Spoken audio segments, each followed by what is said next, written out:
Hello everyone, this is Muhammad Tohami, author of Midway Simplicity, and welcome to a new episode of the Midway Decluttering Show, where you will find tips and advice on how to declutter your first 100 items. And my special guest today is Beth Dargis from mysimplerlife.com. She's one of the awesome contributors to the Midway Simplicity book as well, and her blog is full of amazing simple living wisdom. Welcome, Beth. Thank you very much for being with me again on the show. Hello. Hello. Well, let's start by your decluttering story. How did you start your decluttering work, and how did you get rid of your first 100 items? Well, we had moved to a house. We had been in apartments for many years, and all of a sudden we were getting hand-me-downs from everyone, and my parents and his parents all gave us the stuff that we left behind. And so I realized that we had way too much stuff in here. So I tried decluttering by myself, and it didn't work. So what I suggest the most is finding people you can declutter with. I found a group online, and we would check in. We would go at the top of the hour saying, okay, I'm going to declutter for 30 minutes. And then we'd get back on in 30 minutes and say what we decluttered. And then people would go, all right, and way to go. And something that most people don't get in their household from their family. And so it was just a way to have accountability and to have a lot of fun while you're decluttering. That's very interesting. Is this group still up? There's various groups you can do. I actually create my own. So about 3 times a year, I do a declutter group for my subscribers. But yeah, you can find anyone you want and do this with them. And where people can find your decluttering group or join it? You can go to mysimplerlife.com and go to the blog, and then you click Yeah. on the shop. It'll be Okay. there. The next one's not till April. Very interesting. So you meet online and you encourage each other like on over a course of a month or a week or something, or how do you do this? For my group, we meet once a week in the chat room and then do accountability over Facebook. So you can still do daily check-ins. Some people in the group go to the chat room at other times of the day and then get together with people in the group for their 30 minutes or 15 or however many minutes you decide. Oh, that's a great idea. First time to hear about that. And what was your biggest challenge while you were decluttering your stuff? The biggest challenge was my own excuses. You know, I don't have time, I don't have energy, I don't really want to. Those are the biggest challenges, which is why accountability is so important, because it's harder to say that to someone else and have them be like, oh, that's okay. They'll be like, no, I'm decluttering, you're decluttering. Let's do this together. We can do this. And so accountability is so important.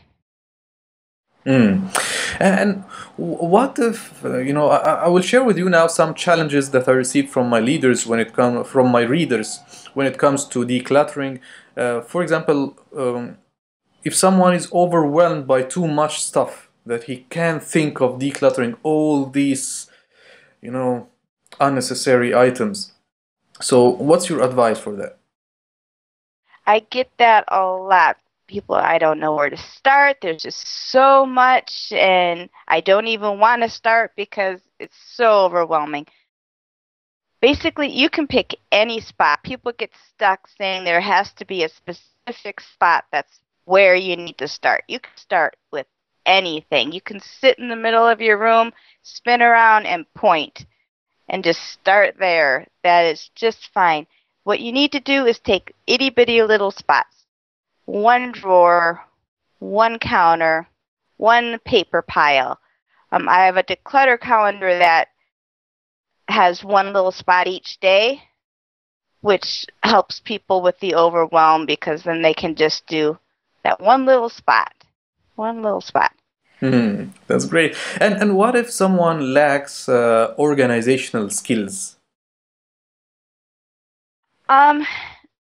Organization skills can be learned. I was not born organized. I had lots of clutter. I was not cleaning my home properly. All these are skills you can learn at various blogs and books and at your site.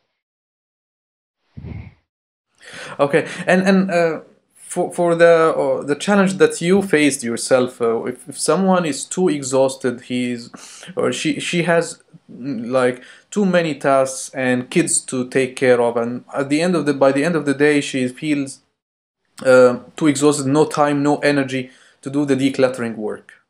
What's the solution for that? One thing you can do is declutter throughout the day, or at least put away throughout the day. If you go to one room, check this room, see if there's anything that can go there. When you're done with a meal, you do the dishes right away so it's not harder and takes longer and is more tiring. If you do things throughout the day, it's a lot easier. At the end of the day, if you're too tired to declutter, you can take a pile of paper, sit on the living room floor, and sort the paper while you watch TV. It doesn't take hardly any energy at all. And I found people that work full-time sometimes say they come home and they're just too tired to declutter. I say start with 5 minutes, and oftentimes the decluttering itself gives them more energy. So they aren't as tired, and it's a nice catch-22 there. So it's decluttering as you go, decluttering as you go. Yeah. And what about people who live in a very cluttered and consumer-based environment, and they face a high resistance from their family and friends? They think that they are losing their minds by getting rid of all this stuff and so on. So how to, how to face such a consumer-based environment and overcome that resistance that's coming from people who are very close to you?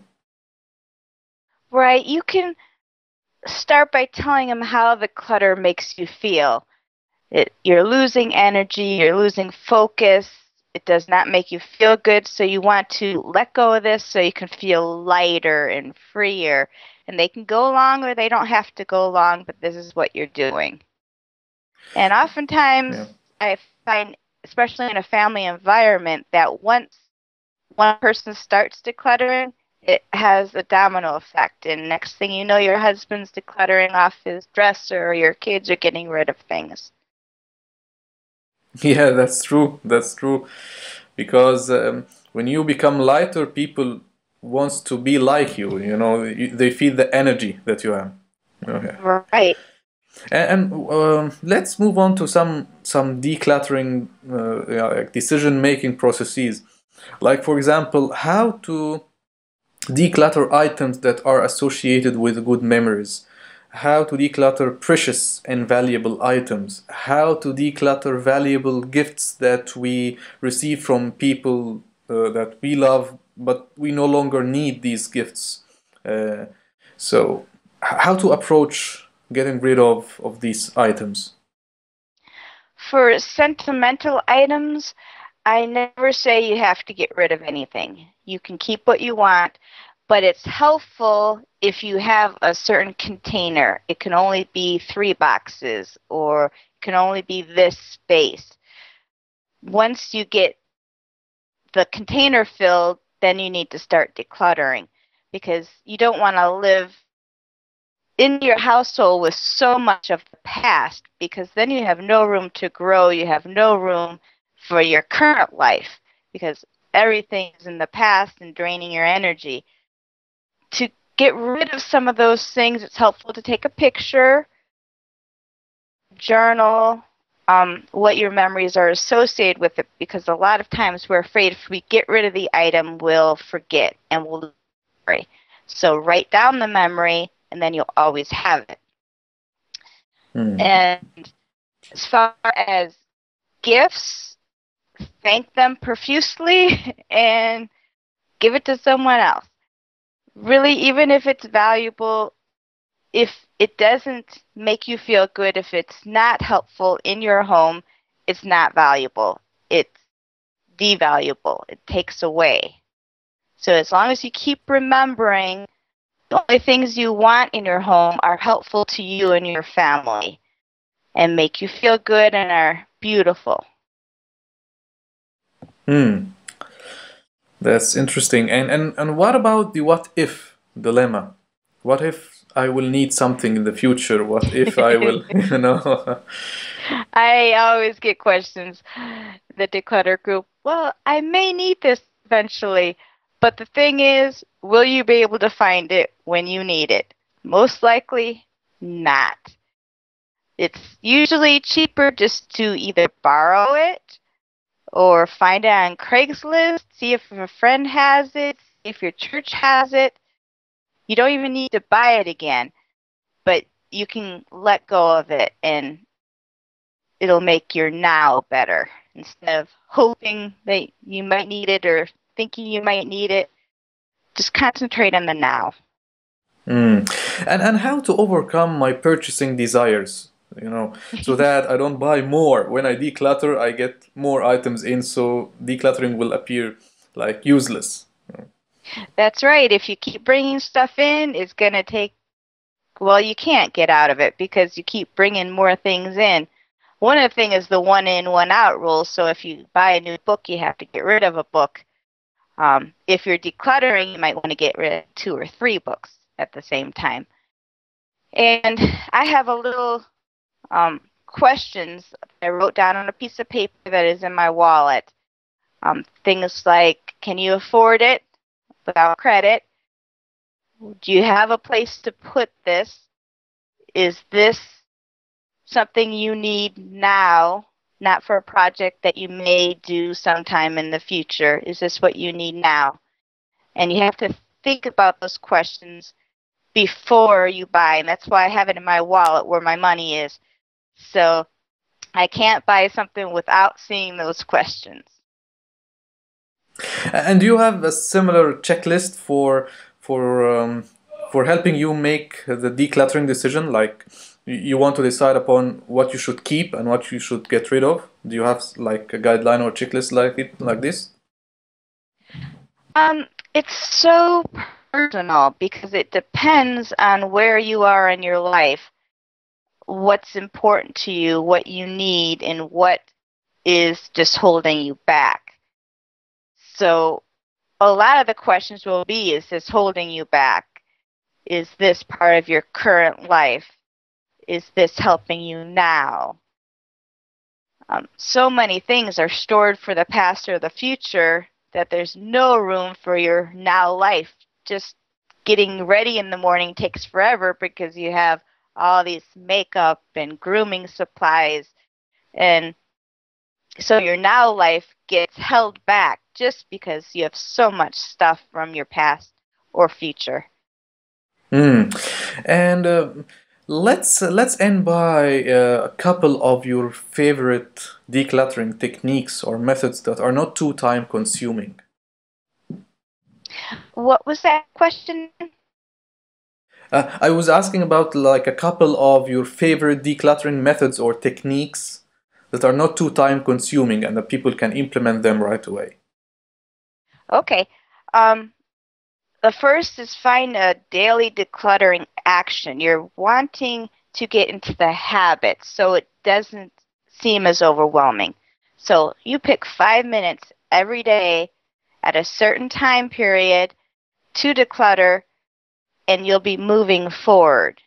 If you use the calendar or just pick a window or a door and go around the room, just 5 minutes at a time. The second is don't move around all over the place because you won't see progress. Stick in one spot until it's done, then move on to the next spot. So many people see no progress because they're just a little here, a little there, and then it doesn't look like anything was done. They get discouraged and they quit. until the next time they're like, I got to declutter. Yeah. Focusing is great so that you can feel the progress, like, yeah. And do you have like a final thought or a comment or a quote that you would like to leave our listeners with? Sure, a lot of people quit decluttering because it makes them feel anxious. They get worried that they're going to get rid of the wrong thing, make a bad decision. It's just helpful to loosen up, and almost all the paper things can be found on the internet now. You can find almost anything you need if you get rid of something. You can find it again. Just to loosen that anxiety and notice it and not run away from it. Just keep going through the anxiety. Awesome. Beth, thank you very much for the awesome tips that you shared with us today, and I hope to have you again on another show. All right, thank you. Thank you. Bye. Bye.